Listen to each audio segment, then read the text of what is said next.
Bible story titled The Tower of Babel, when human pride tried to touch the heavens.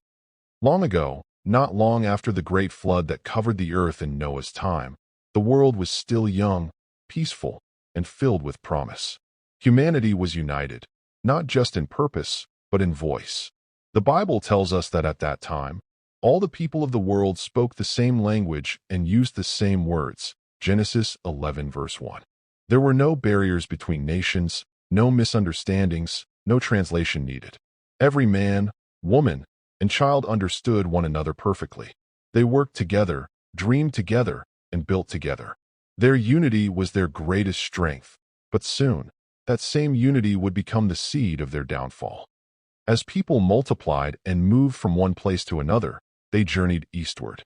Their footsteps led them across hills, rivers, and valleys until they came upon a vast, open plain in the land known as Babylonia, a rich, fertile region where the soil was good and the air was calm. It seemed like the perfect place to settle. Men looked at one another and said, "This is it.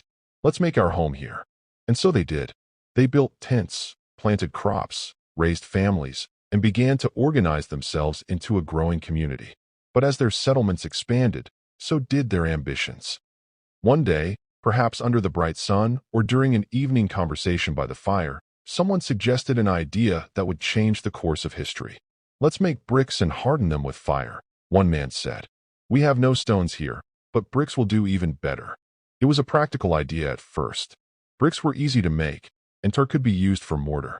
Before long, the people had learned to bake thousands of bricks. Their skill grew, and so did their imagination. Then came the fateful proposal. "Come, let's build a great city for ourselves with a tower that reaches into the sky.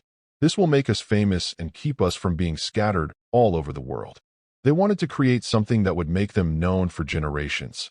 A city so magnificent and a tower so tall that it would touch the heavens themselves. Their plan sounded glorious.